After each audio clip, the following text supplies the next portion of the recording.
بسم الله الرحمن الرحيم. الحمد لله رب العالمين والصلاة والسلام على سيدنا محمد وعلى آله وأصحابه أجمعين، أما بعد. أعوذ بالله من الشيطان الرجيم. بسم الله الرحمن الرحيم. إنما المؤمنون الذين آمنوا بالله ورسوله ثم لم يرتابوا وجاهدوا بأموالهم وأنفسهم في سبيل الله أولئك هم الصادقون.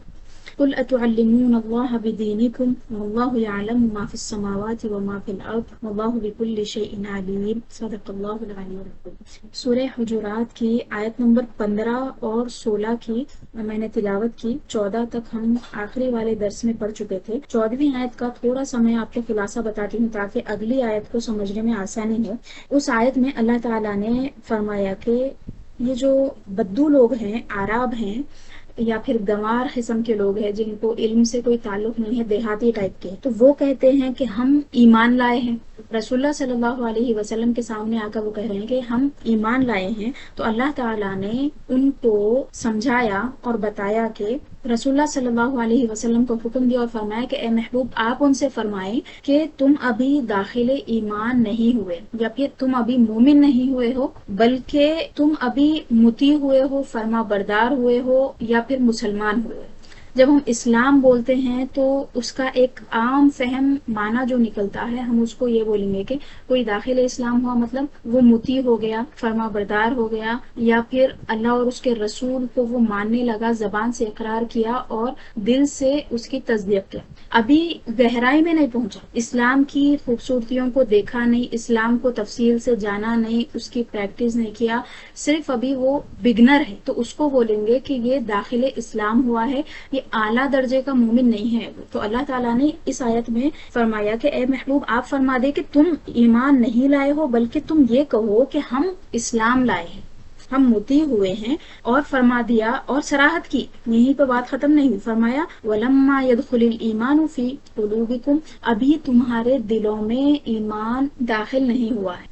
اس کے بعد فرمایا وَإِن تُطِيعُوا اللَّهَ وَرَسُولَهُ لَا يَلِتْكُم مِّنْ أَعْمَالِكُمْ شَيْئًا إِنَّ اللَّهَ غَفُورٌ رَحِيمٌ. اور اگر تم اللہ اور اس کے رسول کی اطاعت کرو گے، یعنی تصدیق اور اقرار ہو گیا ہے شہادتین کا، لا الہ الا اللہ محمد رسول اللہ کہہ چکے، زبان سے کلمہ ادا کر دیا، دل سے اقرار کر لیا، اب اس کے بعد میں اطاعت کرنا ہے. جب تم اطاعت کر لو گے، اللہ اور اس کے رسول کی باتیں ماننے لگ جاؤ گے، شریعت کے پابند ہو جاؤ گے، تو فرمایا کہ اللہ تعالیٰ تمہارے اعمال میں سے ذرہ برابر بھی کمی نہیں کرے گا. کمی نہیں کرے گا یعنی تم جو بھی عمل کرو گے آخرت میں اس کا بدلہ تمہیں ملے گا. برخلاف کفار و مشرکین کے، وہ نیک اعمال کرتے ہیں لیکن ان کے نیک اعمال دنیاوی اعتبار سے فائدہ مند ہو سکتے ہیں اور ہوتے بھی ہیں، دنیا میں ہی اس کی جزا ان کو دے دی جاتی ہے، آخرت میں کچھ بھی اس کا بدلہ انہیں نہیں ملتا، کیونکہ ان کے پاس ایسا درخت ہے کہ جس کی جڑیں نہیں ہیں. اور جو صاحب ایمان ہے اس کے پاس اگر آپ نیک اعمال دیکھ رہے ہیں یعنی پھل دیکھ رہے ہیں، تو اس کا مطلب یہ ہے کہ اس کے پاس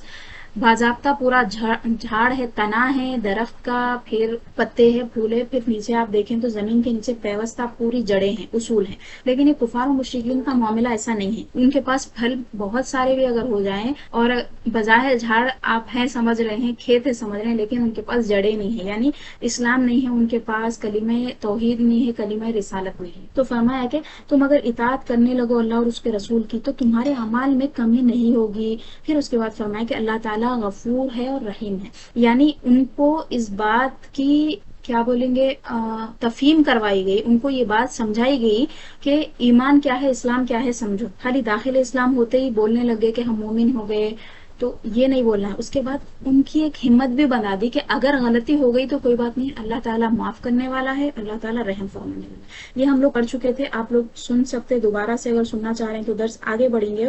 انما المؤمنون، یہاں پہ لفظ ترجمہ دیکھیے، پھر مفہوم دیکھیے، پھر تفسیر کی طرف جائیں گے ہم. بے شک مومنین، انما یعنی بے شک، عام فہم اگر ہم ترجمہ کریں، انا کا مطلب یقیناً ہے یا بے شک ہے، انما یہ کیا ہے، کلمہ حصر ہے. حصر کا مطلب کیا ہوتا ہے کہ یہی ہے، اس کے علاوہ کوئی اور نہیں. جیسے 10 کتابیں رکھی ہوئی ہیں، میں نے آپ سے پوچھا کہ اس میں سے آپ کی کتاب کون سی ہے، تو آپ نے کہا کہ میری کتاب یہی ہے، میری کتاب یہ ہے بولے تو آپ کی ایک ہو گئی، ہو سکتا دوسری 9 کتابوں میں سے بھی آپ کی ایک ہوگی، لیکن آپ نے کہا کہ میری کتاب یہی ہے صرف، اگر صرف نہ بھی لگائیں تو یہی ہے کا مطلب کیا ہوا کہ یہ ہے، اس کے علاوہ 9 کتابیں میری نہیں ہیں، کسی اور کی ہیں۔ تو جب بھی جملے میں اس قسم کے کلمات آتے ہیں کہ یہی ہے، صرف اور صرف، تو ہم اس کو بولتے ہیں کلمہ حصر۔ تو یہاں پر اس آیت میں اللہ تعالیٰ نے کلمہ حصر کے ساتھ فرما دیا کہ انما المؤمنون، بے شک مومنین وہی ہیں۔ وہ کون ہیں؟ بے شک سے مراد مطلب صرف اور صرف یہی لوگ مومن ہیں، ان کے علاوہ جو ہیں وہ مومن نہیں ہیں۔ کیا ہو سکتا ہے صرف کلمہ وہ مسلمان ہوں گے، داخل اسلام ہوئے ہوں گے، تو فرمایا بے شک مومنین وہی ہیں جو الذین آمنوا باللہ ورسولہ، جنہوں نے اللہ پر ایمان لایا، الذین جو کہ، یا پھر جنہوں نے، اب یہاں ہم جنہوں نے کر رہے ہیں ترجمہ جملے کے لحاظ سے، آمنو ایمان لائے ہیں، باللہ اللہ پر۔ اب آپ ایسا نہیں بولیں گے کہ با کا معنی پر ہوگا، بلکہ ہم یہ بولیں گے کہ آمنا کے بعد میں ایک حرف آتا ہے با، آمنا باللہ بولیں گے۔ تو جب بھی ایمان کا لفظ آئے گا اس کے بعد اس کا جو جوڑ رہے گا وہاں پہ ایک حرف آتا ہے، حرف با، اس کو بولتے صلہ۔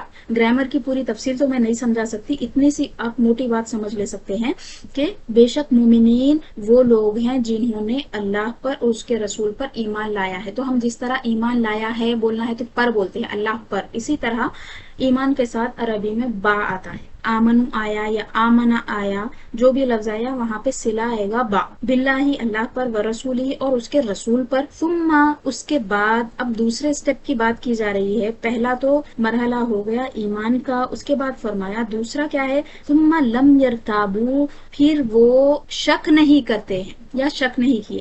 مومن وہ لوگ ہیں جو اللہ اور اس کے رسول پہ ایمان لاتے ہیں، پھر وہ شک نہیں کرتے ہیں، یعنی اللہ تعالیٰ کے واحد ہونے میں، رب ہونے میں، اس کے مالک ہونے میں، اس کی الوہیت میں شک نہیں کرتے ہیں۔ اسی طرح رسول اللہ صلی اللہ علیہ وسلم کی رسالت اور نبوت میں ان کو شک نہیں ہوتا۔ مطلب اگر شک آ گیا تو ایمان کے دائرے سے نکل گیا، اسی لیے تصدیق قلب ضروری ہے اور یقین ضروری ہے۔ شک جو ہے وہ یقین کا مخالف ہے، اس کا اپوزٹ آتا ہو۔ شک ہے تو مطلب یہ ہے کہ یقین نہیں، اور جہاں پہ یقین ہے وہاں پہ شک نہیں ہوتا۔ تو فرمایا کہ یہ کیا کرتے ہیں، ثم لم یرتابوا، وہ ریب والے نہیں، وہ شک والے نہیں۔ اب آپ کو اس سے ایک آیت یاد آئی ہوگی، ریب کی جب بات کی ہم تو کیا یاد آئی آپ کو؟ آیت سورہ بقرہ کی پہلی اور دوسری آیت، الف لام میم ذالک الکتاب لا ریب فیہ۔ یہ ریب جو ہے نا وہی لفظ سے یرتابو بنا ہے۔ تھوڑا سا لغت کو آپ سمجھیے، یہاں پہ ریب جو ہے یہ مصدر ہے، یہ وہ کتاب ہے کہ جس میں کوئی شک نہیں ہے،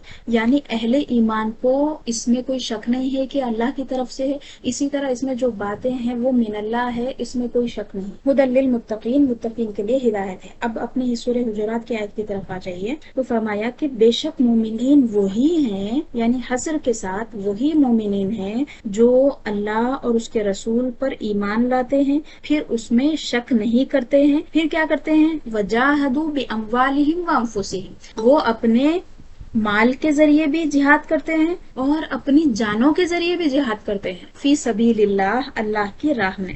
3 باتیں بتائی گئی۔ پہلی بات ایمان ہے، ایمان کس پہ؟ اللہ اور اس کے رسول پہ، اور ظاہر سی بات ہے جب یہ ایمان کی بات آئی تو سب جتنی چیزیں ضروری ہیں وہ اس کے اندر داخل ہو گئی، یعنی کتابوں پہ اور قیامت کے دن پہ، پھر فرشتوں پہ، بعث پہ، جزا پہ، حساب پہ، وزن اعمال پہ، سب چیزیں اس میں آ گئی۔ اللہ رسول پہ ایمان لانے کا مطلب یہ ہے کہ اللہ اور اس کے رسول کے احکام پہ ایمان لانا ہے۔ دوسرا مرحلہ ہے وہ شک نہیں کرتے، بغیر شک والا ایمان ہونا ہے، جیسا کہ ایک حدیث شریف میں بھی آیا، حضور نے فرمایا کہ بہترین اعمال میں سے ہے، فرمایا ایسا ایمان جس میں کوئی شک نہ ہو، وہ ایمان لا شک فیہ۔ اور مومنین اور کیا کرتے ہیں، فرمایا وہ جہاد کرتے ہیں اپنے مالوں سے بھی اور اپنی جانوں سے بھی، یعنی اللہ تعالیٰ کی راہ میں اپنا مال لگانے سے بھی وہ نہیں پیچھے ہٹتے ہیں، اور اپنی جان بھی اگر لگانے کا موقع مل جائے، اللہ تعالیٰ کی بارگاہ میں جان کا نذرانہ پیش کرنے کا اگر موقع ملے تو بھی پیچھے نہیں ہٹتے۔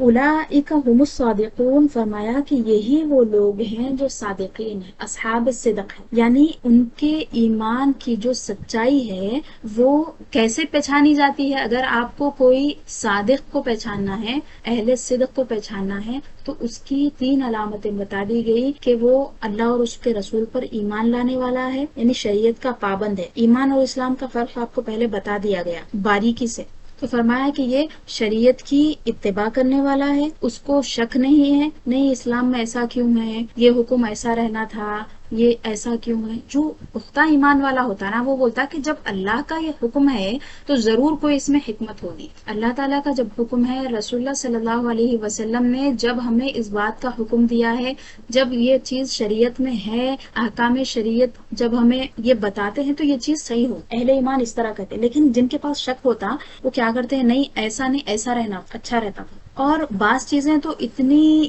عام ہو گئی ہیں کہ لوگوں کو احساس بھی نہیں ہوتا کہ وہ کتنی زہریلی ہیں اور ایمان کو وہ دور کر دینے والی ہیں۔ ایک مثال میں آپ کو دیتی ہوں، 4 شادیوں کا جو مسئلہ ہے، تو پہلے کوئی مسلمان اعتراض نہیں کرتا تھا، شریعت اسلامیہ کے جو احکام ہیں اس میں کوئی اعتراض نہیں کرتا تھا، لیکن کفار و مشرکین کی باتیں سن سن کے اہل اسلام بھی اس قسم کے اعتراض کرنے لگے، اور بہت ساری خواتین اس طرح کی باتیں کرتی ہیں کہ اگر آدمیوں کو 4 شادیاں کرنا ہے تو عورتوں کو بھی 4 شادیاں کرنا چاہیے۔ تو اگرچہ کہ علماء کرام نے اس کا باضابطہ رد کیا ہے، قرآن و حدیث سے بھی، عقلی اعتبار سے بھی، اس زمانے میں سائنسی لحاظ سے بھی یہ ثابت کر دیا گیا ہے کہ ایک عورت کے اگر 4 شوہر ہوں گے تو کیا کیا فساد لازم آئے گا، کس طرح سے خاندان خلط ملط ہو جائیں گے، انسانوں اور جانوروں میں کوئی فرق نہیں رہے گا۔ پھر آدمی 4 شادی کیوں کر سکتا ہے، اس پر بھی دلائل قائم کیے گئے، لیکن جب آدمی کے اندر شک آ جاتا نا، تمرد آ جاتا، تمرد یعنی سرکشی اور بیزارگی آ جاتی، تو آدمی کیا کرتا، اسلام بھی نہیں دیکھتا، ایمان بھی نہیں دیکھتا، اللہ دیکھتا نہ رسول دیکھتا، نعوذ باللہ من ذالک، صلی اللہ علیہ وسلم، کچھ بھی اٹھا کے بولنے لگ جاتا۔ تو زبان کی احتیاط بھی ضروری ہے، عقیدے کی حفاظت کے لیے بھی اور ایمان کی حفاظت کے لیے بھی زبان کی حفاظت ضروری ہے، اور شک سے دوری ضروری ہے۔ آپ کو شک کرنا ہے، دنیاوی امور میں ہے یہ شک کرنا، لیکن جب آپ داخل اسلام ہو چکے ہیں، کلمہ توحید کو آپ پڑھ چکے ہیں، دل سے تصدیق کر چکے ہیں، تو اب کوئی گنجائش باقی نہیں رہتی کہ آپ کسی بھی چھوٹے سے چھوٹے معاملے میں، بالکل چھوٹے مسئلے میں بھی یہ کہیں کہ شریعت کا حکم ایسا کیوں ہے۔ ہاں، آپ کو اگر جاننا ہے تو آپ علماء سے رجوع کریں، آپ اگر اس لیول کے ہیں کہ آپ خود تحقیق کر سکتے ہیں، خود جان سکتے ہیں تو خود جانیں، کتابیں پڑھ سکتے ہیں تو کتابیں پڑھیں، اہل علم سے رجوع کر سکتے ہیں رجوع کریں، لیکن شک آنا یہ خطرناک چیز ہے۔ شک آیا مطلب ایمان رخصت ہو گیا۔ تو اللہ تعالیٰ نے یہاں پر حصر کے ساتھ فرما دیا، یعنی فرمایا کہ صرف اور صرف وہی لوگ مومن ہیں جو اللہ اور اس کے رسول صلی اللہ علیہ وسلم پر ایمان لائے اور شک نہیں کیے۔ پھر ایمان لانے کے بعد شک آیا ہی نہیں ان کو، نہ رسول اللہ صلی اللہ علیہ وسلم کی رسالت کے بارے میں، نبوت کے بارے میں، قرآن کے بارے میں، فرشتوں کے بارے میں، قیامت کے دن کے بارے میں، کسی بھی چیز کے بارے میں ان کو شک نہیں آیا۔ اللہ تعالیٰ کو ایک مان لی، ایسا نہیں ہوا کہ نعوذ باللہ کچھ اور بھی ہو سکتا کیا۔ اللہ تعالیٰ کی ذات کے بارے میں، صفات کے بارے میں کبھی کوئی ایسی چیز سوچے بھی نہیں، اگر خیال بھی آیا تو لاہور پڑھ دیتے۔ صحابہ کرام رسول اللہ صلی اللہ علیہ وسلم کی بارگاہ میں آتے تھے، ایک صحابی نے کہا کہ یا رسول اللہ ایسے خیالات مجھے آتے ہیں کہ اگر میں وہ بیان کر دوں تو میری گردن اڑا دی جائے گی، تو حضور نے فرمایا کہ تم اسے بیان مت کرو، اور کہا کہ تم اسے کیا بیان تو نہیں کرتے؟ انہوں نے کہا کہ نہیں، زبان سے نہیں نکالا۔ حضور نے فرمایا کہ اس کو اگر زبان سے نکالتے تو ایمان چلا جاتا تھا، وہ وسوسہ ہے اور وہ ایمان کی علامت ہے۔ تو وسوسے اور شک میں دونوں میں فرق ہے۔ ایک مومن کو وسوسہ آتا ہے، اور وسوسہ شیطان کی طرف سے آتا ہے، وسوسہ دور کرنے کے طریقے بتائے گئے، لیکن شک اگر آ گیا تو ایمان چلا جاتا۔ تو ایمان کے لیے جس طرح یقین ہونا ضروری ہے، اسی طرح شک کا نہ ہونا بھی ضروری ہے۔ جب یقین ہے تو شک نہیں ہو۔ اب اس آیت مبارکہ کے تحت ایک دو تفاسیر کو ہم دیکھتے ہیں۔ امام سیوطی کی الدر المنثور ہے، اس میں انہوں نے اس آیت مبارکہ کے تحت ایک حدیث شریف کو لایا ہے۔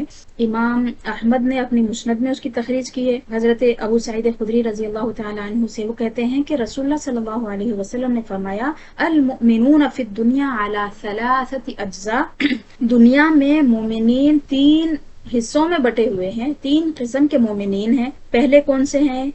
جن کے بارے میں ہم نے ابھی پڑھا وہی بیان فرمایا رسول اللہ صلی اللہ علیہ وسلم نے، الذین آمنوا باللہ ورسولہ، وہ لوگ جو اللہ پر ایمان لائے اور اس کے رسول پر ایمان لائے، ثم لم یرتابوا، پھر وہ شک نہیں کیے، وجاہدوا باموالہم وانفسہم فی سبیل اللہ، اور وہ اپنے مالوں اور اپنی جانوں کے ذریعے اللہ کی راہ میں جہاد کی۔ پھر دوسری قسم بتائی، والذی امنہ الناس علی اموالہم وانفسہم، دوسرا بتایا کہ ایسا شخص کہ لوگ اپنے مالوں کے مسئلے میں اور اپنی جانوں کے مسئلے میں اس سے امن میں ہے، لوگوں کو معلوم ہے کہ یہ آدمی دھوکہ باز نہیں ہے، یہ آدمی ہمارا کہیں بھی دھوکہ نہیں کر سکتا، ہمارا مال نہیں ہڑپے گا، اگر معاملہ کیا جائے تو ہماری جان کو بھی کسی قسم کا نقصان نہیں پہنچانے والا۔ تو اس قسم کا جو مومن ہے وہ دوسرے درجے پہ آتا ہے۔ پہلا وہ ہے جو جہاد کرنے والا ہے اور ایمان میں جس کے شک نہیں، دوسرا وہ ہے جو لوگ اس کے بارے میں مطمئن ہیں کہ یہ دھوکہ باز نہیں ہے، جان اور مال کی امان ہے اس کے پاس۔ تیسرا فرمایا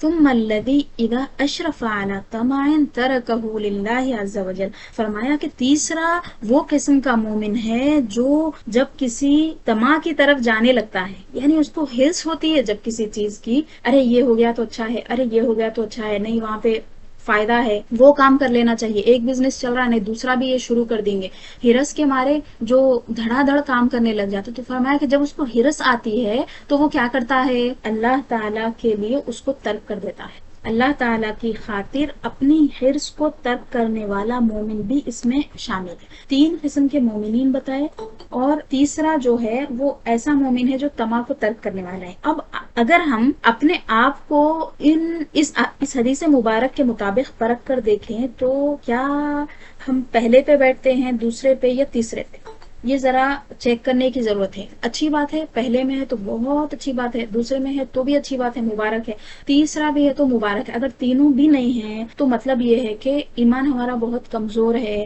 اگر تینوں میں نہیں ہے تو مطلب یہ ہے کہ ہم بھی صرف زبانی مسلمان ہوئے، جس طرح اعراب سے کہا گیا کہ تم مسلمان ہوئے ہو، ابھی تم کہو اسلمنا، آمنا مت کہو۔ تو اتنی کیوں باریکی بتائی گئی، کچھ تو ضرور بات ہوگی، اس پہ غور کرنے کی ضرورت ہے۔ تو رسول اللہ صلی اللہ علیہ وسلم نے فرمایا کہ مومن دنیا میں تین قسم کے ہیں، اور جو سب سے آخری میں جو درجہ بتایا گیا، اگرچہ کہ یہ درجہ بندی نہیں ہے لیکن آخر میں ذکر کیا گیا، تھوڑا تھوڑا تینوں میں فرق ہے، تو فرمایا کہ وہ جب کسی طمع میں پڑتا ہے، کسی حرص میں پڑتا ہے، تو وہ اس کو چھوڑ دیتا ہے اللہ تعالیٰ کی خاطر۔ اللہم اجعلنا منہم۔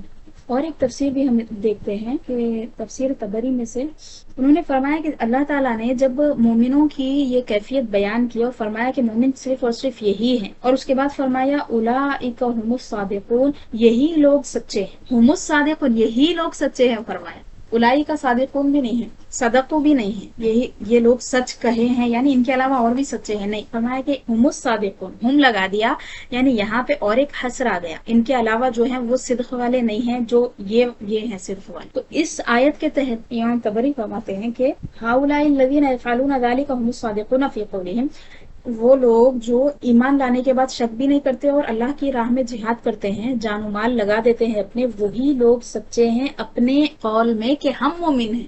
پہلی والی آیت سے لنک کر کے وہ بتا رہے ہیں، اعراب کہہ رہے تھے آمنا، تو ان کو کہا گیا کہ تم اسلمنا بولو، آمنا مت بولو، لیکن ان کے بارے میں بتایا جا رہا ہے کہ اولئک هم الصادقون، یہ سچے ہیں۔ تو فرمایا کہ یہی لوگ ایمان میں سچے ہیں، یہی لوگ کہہ سکتے ہیں کہ ہم مومن ہیں، وہ لوگ نہیں جو ڈر کے مارے اسلام میں آ گئے۔ لا من دخل فی الملت خوف السیف لیحقن دمہ ومالہ، وہ اس ڈر سے اسلام میں آ گئے کہ کہیں جنگ کے موقع پہ ایسا نہ ہو سکتا ہے کہ کوئی جنگ ہو اور اسلام اور کفر آمنے سامنے ہو جائے اور اسلام کا غلبہ ہو جائے اور وہ اس کا مال بھی چلا جائے، اس کا خون بھی بہہ جائے، جان سلامت نہ رہے، اس وقت سے وہ داخل اسلام، جیسا کہ ہوتا تھا، ہر زمانے میں ہوا ہے، جن کو مؤلفۃ القلوب کا نام دیا گیا، یعنی تالیف قلب کے لیے ان کو پیسہ دیا جاتا ہے، ان کے ساتھ اچھا معاملہ کیا جاتا ہے تاکہ وہ ان کا دل نرم ہو اور وہ داخل اسلام ہو جائیں۔ تو امام طبری فرماتے ہیں کہ صادقین وہ ہیں جو اس طرح سے کہہ سکتے ہیں کہ انا مومن، ہم مومن ہیں، وہ لوگ نہیں جو ڈر کی وجہ سے داخل اسلام ہوئے ہیں۔ اور ایک قول اس میں وہ فرماتے ہیں کہ قال ابن زید فی قوله اولئک هم الصادقون قال صدقوا ایمانهم باعمالهم، یہ لوگ سچے ہیں، یہی لوگ سچے ہیں، اس کا مطلب کیا ہوا کہ انہوں نے اپنے ایمان کی تصدیق کی ہے اپنے اعمال کے ذریعے۔ جس طرح کوئی محبت کا دعویٰ کرتا ہے تو اس سے دلیل پوچھی جاتی ہے، کوئی اگر کہے کہ مجھے فلاں سے محبت ہے اور وہ کچھ اس کے لیے کر نہیں رہا ہے وہ اپنی دنیا میں مگن ہے، اپنے محبوب کے لیے کچھ نہیں کر رہا ہے، تو بولتے کہ یہ تو دعوے میں جھوٹا ہے، اس کو دل لگی بولتے، محبت تو نہیں ہوئی ہے۔ اب جو محبت میں صادق ہے تو وہ تو اس کے لیے سب کچھ کر دے گا، پوری دنیا اس کے سامنے حاضر کر دیتا ہے، جو کچھ اس کے طاقت میں ہے، اس کے ہاتھ میں ہے، وہ جو کر سکتا ہے۔ تو دنیاوی آپ اگر نقطۂ نظر سے دیکھیں تو دلیل کی کتنی ضرورت ہوتی ہے وہ سمجھ سکتے ہیں آپ، پروف کرانے کی ضرورت کتنی ہوتی، خالی زبانی دعوے سے کچھ بھی نہیں ہوتا۔ اگر کوئی بول رہا کہ میں محبت کرتا ہوں تو محبت کب اس کی پختہ ہوتی، جا کے جب وہ دلیل دے، اس کا محبوب جو چاہ رہا ہے وہ اس کو دے، جب جا کے محبت کی تکمیل ہوتی۔ اگر ہم لڑکا اور لڑکی کی محبت کی اگر بات لے لیں تو یہ زمانے میں جو خرابیاں چل رہی ہیں محبت کے نام پہ چل رہی، لیکن وہاں پہ دلیل نہیں ہے۔ دلیل کب ہوتی؟ ایک لڑکا ہے، وہ کسی کو پسند کر رہا ہے، اس کو اس سے محبت ہے، اس کے بعد وہ کیا کیا؟ شادی کیا، تو یہ دلیل ہو گئی۔ بغیر دلیل کے جو ہے وہ محبت نہیں ہے، وہ دل لگی ہے، وہ خرابی ہے، بد اخلاقی ہے، آوارگی ہے۔ اللہ تعالیٰ سب لڑکے اور لڑکیوں کو محفوظ رکھے، والدین کو اچھی تربیت کی اللہ تعالیٰ توفیق دے۔ تو جس طرح کسی بھی دعوے کے بعد دلیل کی ضرورت ہوتی ہے، ورنہ وہ دعویٰ رہ جاتا، خالی آپ زبان سے بول دیے تو کوئی بھی آپ کی بات مانتا نہیں جب تک آپ کام کر کے نہیں دکھا دیے۔ تو فرمایا کہ یہ لوگ سچے کیوں ہیں؟ سچے اس لیے ہیں کہ وہ زبان سے لا الہ الا اللہ محمد رسول اللہ بولے، پھر کیا کیے؟ دل سے تصدیق کیے، پھر ان کے عمل میں دکھنے لگ گیا، ان کے عمل میں اس کا اثر دکھنے لگ گیا۔ یعنی ایمان کا دعویٰ اگر انہوں نے کیا ہے، آمنا اگر انہوں نے کہا ہے، تو انہوں نے کام کر کے دکھایا، اللہ اور اس کے رسول صلی اللہ علیہ وسلم کی انہوں نے ایسی اطاعت کی کہ آپ آج اگر صحابہ کرام کی زندگیوں کو پڑھیں گے تو پریشان ہو جائیں گے۔ دیوانگی تھی ان کو، پاگل پن تھا، اطاعت ایسی کرتے تھے رسول اللہ صلی اللہ علیہ وسلم، اپنے اعمال کے ذریعے ایمان کی تصدیق کرتے تھے، کوئی آیت نازل ہو جاتی اس پہ عمل کرنے لگ جاتے، اور ایسا عمل کرتے تھے کہ ان کو کسی بھی چیز کی پرواہ نہیں ہوتی تھی۔ ایک دو مثالیں میں نے آپ کو دی تھی، یہاں پہ آپ سنیے دوبارہ سے، کہ جب آیت نازل ہوئی کہ سحری کا ٹائم کون سا ہے، سحری کا وقت معین کیا گیا، سحری کا وقت بتایا گیا کہ تم اس وقت تک رات میں کھانا کھا سکتے ہو، حتی یتبین لکم الخیط الابیض من الخیط الاسود من الفجر۔ تو ان کی اطاعت، ان کی فرما برداری، ان کا اسلام اور ان کا عمل ایسا تھا کہ انہوں نے کیا کیا؟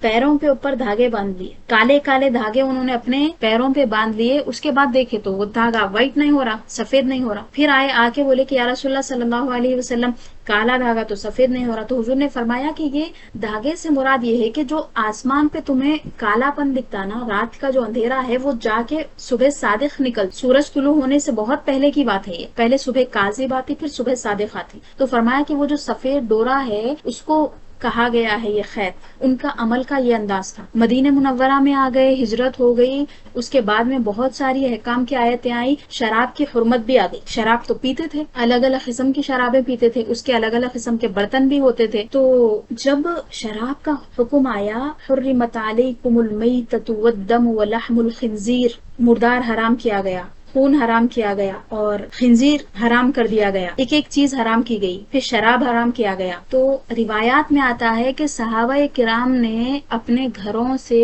اور جہاں جہاں بھی ان کے پاس شراب تھی، کھیتوں میں تھی، گھروں میں تھی، اتنی شراب نکال کے پھینکی، یعنی جو بھی تھی مدینے کی گلیوں میں شراب بہ رہی تھی۔ اس کو بولتے عمل، بس حکم آنے کی دیر ہے۔ میں اس سے پہلے بھی ایک مرتبہ آپ لوگوں کو بولی تھی کہ صحابہ کرام کے سامنے آیتیں نازل ہو رہی تھی، جیسے جیسے ایک آیت آتی تھی عمل کرتے تھے، دیوانہ وار پاگل ہو کے عمل کرتے تھے اس کے پیچھے، اگر عمل نہیں ہو سک رہا، مشکل ہو رہی تو آسانی کرواتے تھے، رسول اللہ صلی اللہ علیہ وسلم کی بارگاہ میں آ کے بولتے تھے یا رسول اللہ یہ کام نہیں ہو سک رہا، کیا میں یہ کر سکتا ہوں، دوسرے آپشن کیا ہے، ڈھونڈتے تھے، کام کرتے تھے، مگر یہ دیوانگی تھی۔ تو اب ہمارے واسطے کیا حکم ہے؟ ہم جب بھی کوئی آیت پڑھیں، جب بھی کوئی حدیث پڑھیں، اسلامی احکام ہمارے سامنے پہنچ رہے تو ہمارا کام یہ ہے، ہماری ذمہ داری یہ ہے کہ اسی وقت اس پہ عمل کرنا شروع کریں۔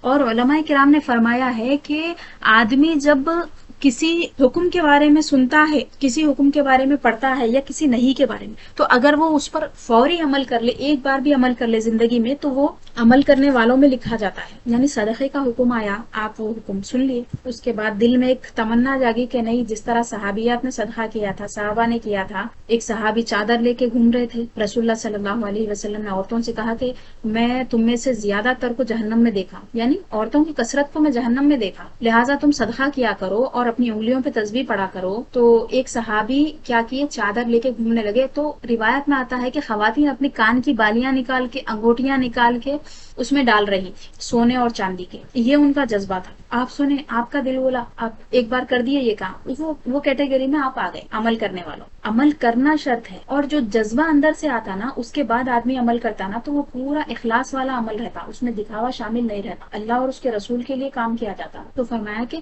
جو لوگ ایمان لاتے ہیں شک کے بغیر, شک ذرا برابر بھی نہیں کرتے, پھر جہاد بھی کرتے ہیں, تو فرمایا کہ یہ لوگ سچے ہیں. یہ اپنے کام سے کر کے دکھا رہے ہیں کہ یہ مومن ہے. ان کو کوئی دیکھے گا تو بھی سمجھ جائے گا, ان کو زبان سے بولنے کی ضرورت نہیں ہے. جس طرح عرب کو بولنے کی ضرورت پڑی کہ ہم مسلمان ہیں, ہم مومن ہیں. آج کے زمانے میں بھی مومن ہے نہیں ہے, سمجھ میں نہیں آتا. بعض چیزیں ایسی ہوتی ہیں جس کو دیکھ کر سمجھا جاتا ہے, عمل سے پہچانا جاتا ہے کہ یہ مومن ہوگا ضرور. اس کی خوش اخلاقی سے سمجھا جاتا ہے, اس کی نماز سے سمجھا جاتا ہے, اس کے اچھے حلیے سے سمجھ میں آتا ہے, سنت کے مطابق وہ لباس پہنا ہوا ہے یا پہنی ہوئی, اس سے سمجھ میں آتا ہے. تو دیکھ کے سمجھ میں آنا چاہیے, زبان سے بولنے کی ضرورت نہیں پڑنا, نہیں میں مسلمان ہوں. ورنہ وہ جو عرب تھے, بدو تھے, جاہل قسم کے لوگ تھے, ان میں اور ہم میں فرق نہیں رہتا کچھ. اس کے بعد کی آیت کی طرف بڑھتے ہیں.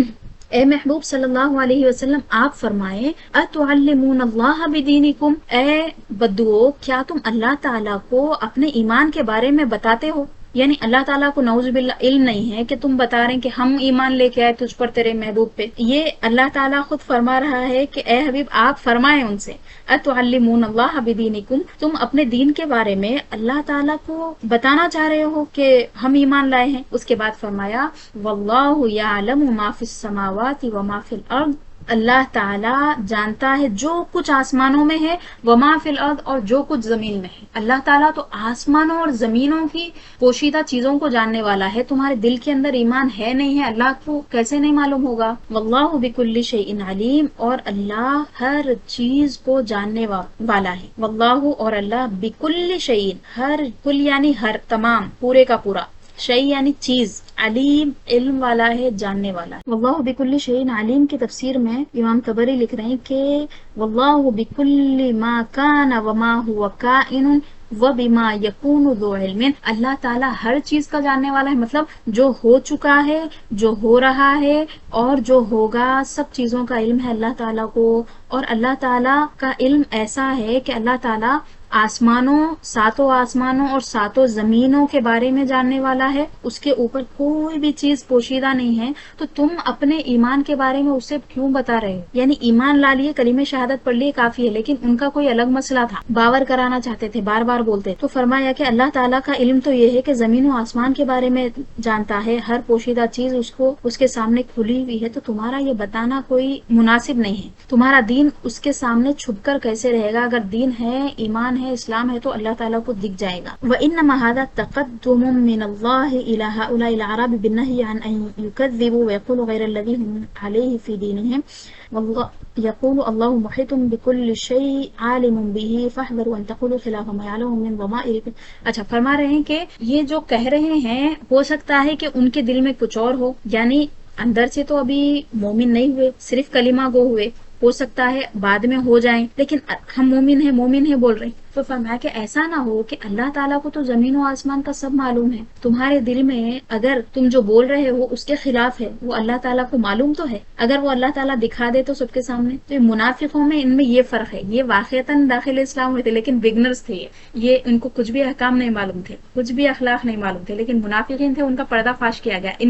ان کو سکھایا گیا, ان کی تربیت کی گئی اور بتایا گیا کہ اگر غلطی ہو گئی تو کوئی بات نہیں ہے, اللہ تعالیٰ غفور و رحیم ہے, ایمان لانے کی ضرورت ہے. اور پھر صادقین کی مثال دے کے سمجھایا گیا کہ اصل مومنین یہ ہے, ایمان بھی لاتے ہیں, اللہ کے رسول کا ساتھ دیتے ہیں, جہاد میں بھی جان بھی جا رہی ہے تو ڈرتے نہیں ہیں, اپنے مالوں کو فدا کر دیتے ہیں. یہ چیز ان کو سمجھائی. تو فرما رہے ہیں کہ جب اللہ تعالیٰ زمین و آسمان کو جاننے والا ہے تو تمہارے دل میں جو ہے وہ تو اللہ تعالیٰ کو معلوم ہے. تو کہیں ایسا نہ ہو کہ تم جو بول رہے ہو اس کے خلاف تمہارے دل میں ہے, وہ چیز کھل کے لوگوں کے سامنے آ جائے, لہٰذا تم اسلم نہ بولو. فاحذروا ان تقولوا خلاف ما يعلم ضمائر صدوركم, تمہارے سینوں میں جو ہے تم اس کے خلاف بول رہے ہو, تو اس بات سے ڈرو کہ کہیں تمہیں اللہ کا عذاب نہ پکڑ لے. فینالکم عقوبتہ فإنه لا يخفى عليه شيء, کیونکہ اللہ پہ کچھ بھی چیز چھپی ہوئی نہیں ہے.